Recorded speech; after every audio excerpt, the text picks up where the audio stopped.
Sutratul musalli, bab sutratil musalli, bab menjelaskan tentang sutroh, ya, tanda yang digunakan untuk batas sholat.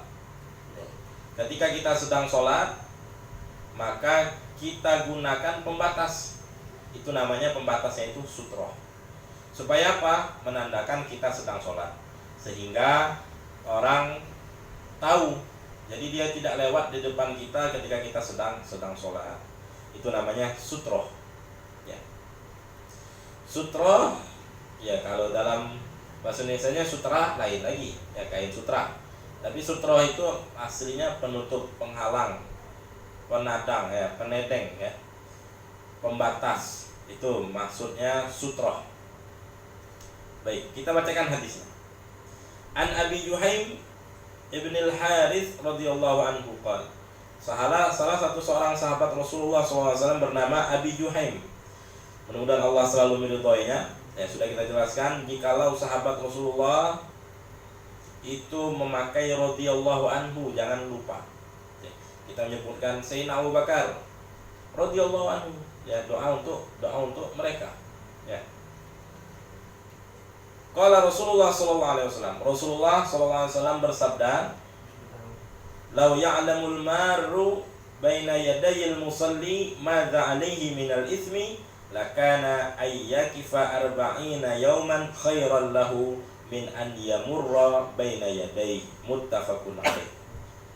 Jikalau seandainya orang yang melewati, orang yang sedang sholat, ada seseorang yang melewati orang yang sedang sholat, seandainya dia tahu bahwasanya hukuman yang akan dia dapatkan ketika dia melewati orang yang sholat, ya, maka dia akan berpikir lebih baik menunggu orang itu selesai sholat walaupun 40 hari, ya. Saking lamanya orang tadi sholat, lebih mending dia nunggu ketimbang dia melewati orang tersebut. Artinya apa? Dosanya cukup besar, ya. Dosanya besar. Melewati orang yang sedang sholat, ya, tanpa uzur, artinya dia sengaja melewati orang tersebut, itu dosanya besar. Kata Rasulullah apa? Lebih baik dia tunggu orang itu selesai sholat walaupun 40 hari lamanya, ya, ketimbang dia dapat dosa besar. Baik, hadis ini diriwayatkan Bukhari Muslim, muttafaqun alaih, hadis sahih, ya. Baik.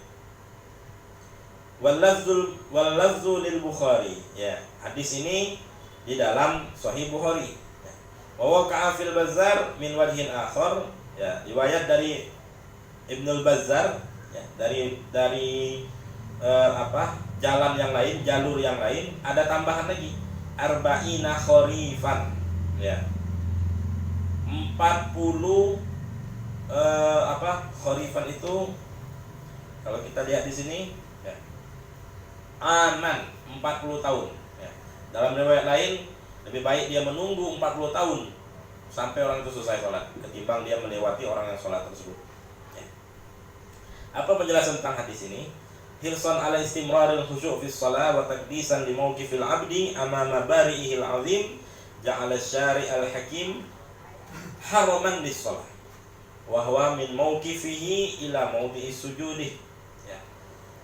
Demi menjaga kehusuan, demi menjaga keseriusan di dalam menjaga kehusuan di dalam sholat, ya, dan mengsakralkan ibadah sholat tersebut dari hal yang mengganggu, ya. Apa? Syariat menjadikan batasan yang mulia, batasan haram, ya.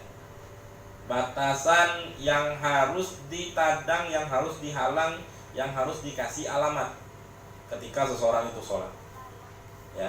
Maka dari mana sampai mana alamatnya itu dikasih, sampai mana sutro itu diletakkan, dari tempat dia berdiri sampai ke tempat orang itu bisa memungkinkan sujud, ya.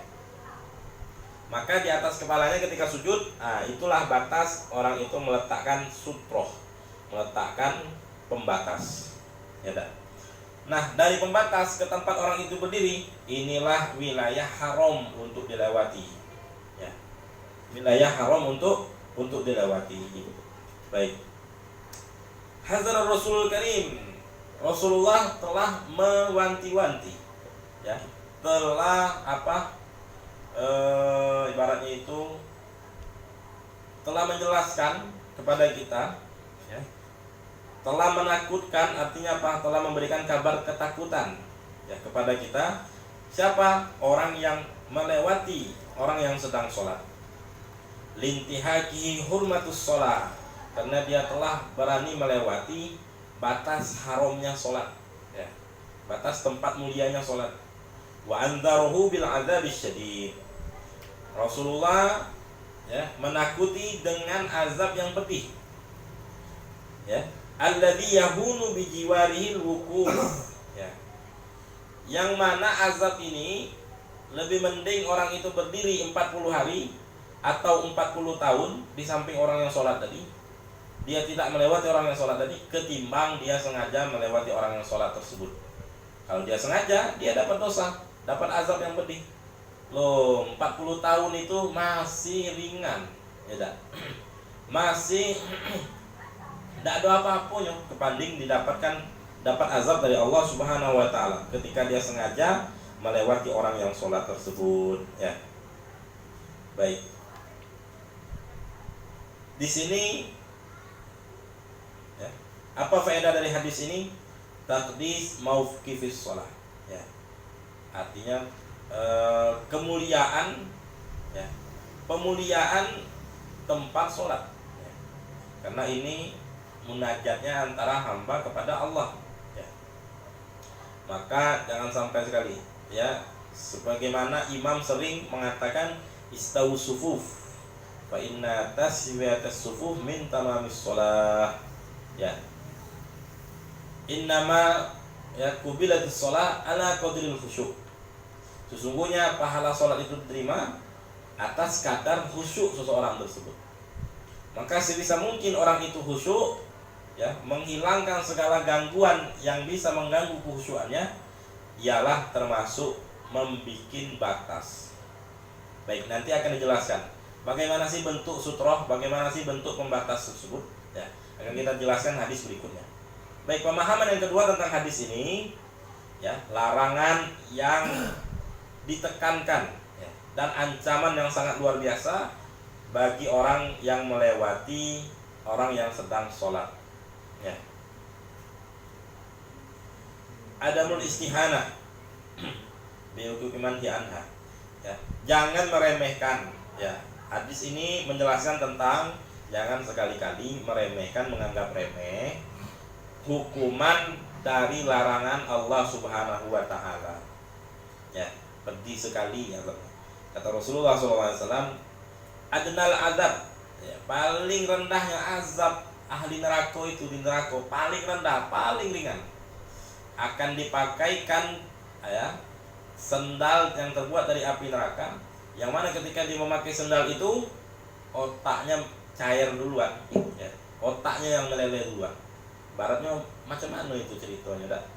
Artinya panasnya sandal tadi itu paling ringan, ya. Bagaimana kalau yang di atas?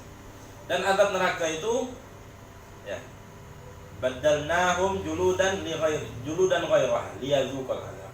Tatkala sudah mutung, sudah tinggal tengkorak, kami bagi lagi daging, kami selimutkan lagi daging itu dengan kulit, supaya apa? Supaya dia bisa diazab lagi. Azab yang kedua lebih sakit ketimbang azab yang pertama. Begitu seterusnya sampai waktu yang ditentukan oleh Allah Subhanahu wa taala.